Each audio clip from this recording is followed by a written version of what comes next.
আসসালামু আলাইকুম সুপ্রিয় দর্শকবৃন্দ। ৯ এবং 10 জুলাই কেমন থাকবে সারা দেশের আবহাওয়া পরিস্থিতি? আজকের বুলেটিনে থাকছে মৌসুমী বায়ুর বর্তমান অবস্থান, দেশের কোথায় কোথায় ভারী বৃষ্টি এর কারণে বন্যা এবং জলাবদ্ধতার আশঙ্কা রয়েছে, সমুদ্র বন্দরের সতর্কতা এবং সাধারণ মানুষ ও কৃষকদের জন্য বিশেষ নিরাপত্তার নির্দেশনা। চলুন বিস্তারিত জেনে নেওয়া যাক। দর্শক, আপনি কোন অঞ্চল থেকে আমাদের ভিডিওটি দেখছেন কমেন্ট করে আমাদের জানিয়ে দিতে পারেন, এবং আপনি যদি আমাদের চ্যানেলে নতুন হয়ে থাকেন অবশ্যই চ্যানেলটি সাবস্ক্রাইব করতে ভুলবেন না। দর্শক, আপনাদের জন্য একটি গুরুত্বপূর্ণ বিষয়, আবহাওয়া প্রতিনিয়তই পরিবর্তনশীল। বর্তমানে আষাঢ় মাস চলমান, এই সময় বাংলাদেশের প্রায় সব অঞ্চলে বৃষ্টিপাত হয়। আপনার অঞ্চলে বৃষ্টিপাতের সম্ভাবনা কতটুকু সেইটা জেনে তার উপর ভরসা করে বসে না থেকে নিজ নিজ অবস্থান থেকে অবশ্যই সতর্ক হবেন, কারণ যে কোনো সময় আবহাওয়া পরিবর্তন হয়ে আপনার অঞ্চলে ভারী বৃষ্টি দেখাতে পারে, যার ফলে জলাবদ্ধতা, বন্যা বা ভূমিধসের মতো বিপর্যয়ের মধ্যে পড়ে যেতে পারেন আপনি। দর্শক, আমি আবারও জিনিসটা রিপিট করার চেষ্টা করব, যদি আপনার অঞ্চলে জলাবদ্ধতা বা বন্যার মতো পরিস্থিতি তৈরি হওয়ার আশঙ্কা থাকে, আপনি অবশ্যই সেসব আশঙ্কা বা অবস্থান থেকে নিজ নিজ অবস্থান থেকে সতর্ক হবেন, কারণ আপনি যদি নিজে সতর্ক না হন তাহলে আপনি এবং আপনার পরিবার এই বিপদের ভিতর পড়ে যেতে পারেন। প্রয়োজন হলে আশ্রয় কেন্দ্রে আশ্রয় নিন। তাছাড়া আবহাওয়া অধিদপ্তরের সর্বশেষ নোটিশ এবং স্থানীয় আবহাওয়া দপ্তরের সাথে সংযোগ রাখুন।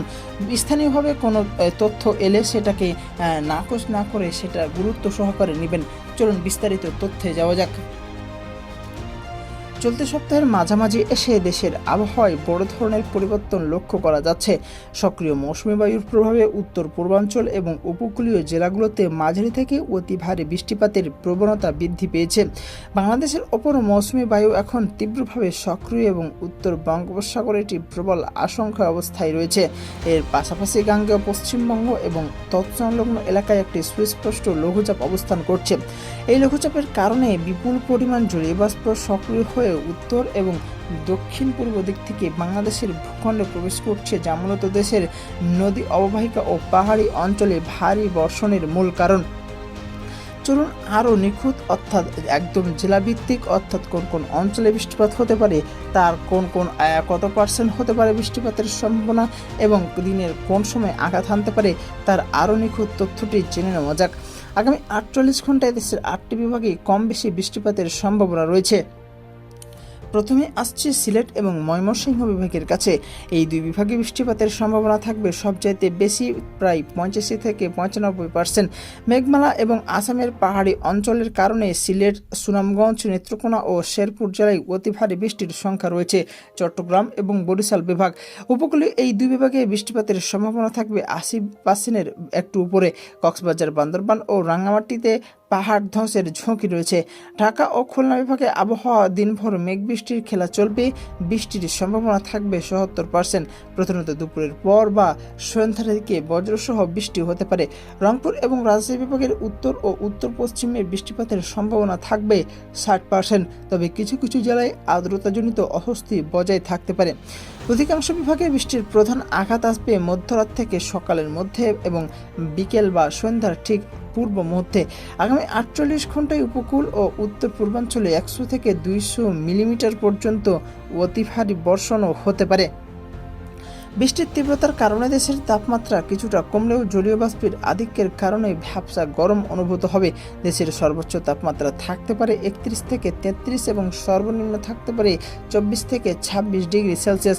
অতিরিক্ত আর্দ্রতার কারণে প্রকৃত তাপমাত্রা 3 থেকে 4 ডিগ্রি সেলসিয়াস বেশি অনুভূত হতে পারে। আবহাওয়াজনিত ঝুঁকি বা প্রাকৃতিক ঝুঁকি, ভারী বৃষ্টি এবং বন্যা।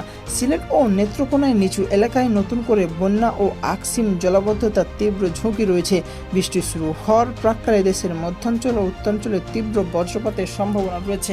দর্শক, আপনারা অবশ্যই কিন্তু সতর্ক হবেন। আমি আবারও বলার চেষ্টা করব, নিজ নিজ অবস্থান থেকে যদি সতর্ক না হন তাহলে এই বিপদের সময় আসলে এই যে ক্ষয়ক্ষতি সেখান থেকে পরিত্রাণ পাওয়া সম্ভব নয়।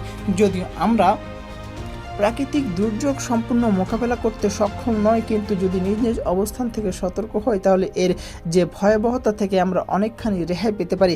তো দর্শক, অবশ্যই নিজ নিজ অবস্থান থেকে আপনারা সতর্ক হবেন। সমুদ্র এবং নদীবন্দরের জন্য সতর্কতা ও উত্তর বঙ্গোপসাগরের বায়ুচাপের তারতম্যের কারণে সাগর উত্তাল রয়েছে।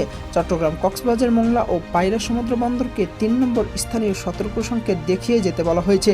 সকল মাছ ধরার নৌকা ও ট্রলারকে পরবর্তী নির্দেশ না দেওয়া পর্যন্ত উপকূলের কাছাকাছি থেকে সাবধানে চলাচল করতে বলা হয়েছে। গভীর সাগরে যাওয়া সম্পূর্ণ নিষিদ্ধ। আমাদের স্যাটেলাইট ডেটা বলছে বা অ্যানিমেশনে দেখা যাচ্ছে বঙ্গোপসাগর থেকে ধেয়ে আসা মেঘ একটি বিশাল অংশ বর্তমানে দেশের দক্ষিণ ও উত্তর পূর্বাঞ্চলে অবস্থান করছে। আগামী ৬ থেকে ১২ ঘন্টার মধ্যে এই মেঘের গতিপথ আরও ঘনীভূত হয়ে দেশের মধ্যাঞ্চল অর্থাৎ ঢাকা বিভাগের দিকে অগ্রসর হওয়ার স্পষ্ট ইঙ্গিত রয়েছে। দর্শক, কৃষক ভাইদের জন্য কিছু জরুরি পরামর্শ। ভারী বৃষ্টির কারণে পরিপক্ক ফসল দ্রুত সংগ্রহ করে নিরাপদ স্থানে রাখুন। বীজতলা এবং সবজির ক্ষেত্রে পানি নিষ্কাশনের জন্য নালা পরিষ্কার রাখুন। এই 2 দিন জমিতে সার বা বালাইনাশক প্রয়োগ করবেন না। সাধারণ মানুষের জন্য কিছু জরুরি পরামর্শ। বজ্রপাতের সময় পাকা দালানের নিচে আশ্রয় নিন। খোলা মাঠ বা গাছের নিচে থাকবেন না। পাহাড়ি অঞ্চলে বসবাসকারীদের ভূমিধসের হাত থেকে বাঁচতে নিরাপদ আশ্রয়ে সরে যাওয়ার অনুরোধ করা হচ্ছে। জলবদ্ধতা এলাকায় জরুরি প্রয়োজন ছাড়া বের হবেন না এবং তার বা বৈদ্যুতিক খুঁটি থেকে দূরে থাকুন। এখন পর্যন্ত কোনো পাবলিক পরীক্ষা স্থগিতের অফিসিয়াল ঘোষণা নেই, তবে শিক্ষার্থীদের আবহাওয়া পরিস্থিতি বিবেচনা করে একটু সময় নিয়ে বের হওয়ার পরামর্শ দেওয়া হচ্ছে। এই অতি ভারী বৃষ্টিপাতের প্রবণতা আগামী 11 জুলাই পর্যন্ত অব্যাহত থাকতে পারে। 12 জুলাই থেকে বৃষ্টিপাতের তীব্রতা কিছুটা কমে আবহাওয়া পরিস্থিতি উন্নতির সম্ভাবনা রয়েছে। দর্শক, আমাদের কাছে আসা সর্বশেষ তথ্য মতে আবহাওয়া মূলত এই 3 থেকে 4 দিন একই রকম থাকতে পারে। এই ছিল আমাদের কাছে আসা সর্বশেষ আবহাওয়ার তথ্য। যে কোনো ধরনের বড় আপডেট আসলে আমরা আপনাদেরকে এই চ্যানেলের মাধ্যমে জানিয়ে দেবো এবং আমাদের প্রতিদিনের আবহাওয়ার যে বুলেটিন সেটা প্রকাশিত হবে আগামীকাল। অবশ্যই আপনারা দেখবেন এবং সবাই ভালো, সুস্থ ও নিরাপদে থাকবেন। প্রয়োজন মনে করলে আমাদের চ্যানেলটি সাবস্ক্রাইব করে দেবেন। ধন্যবাদ।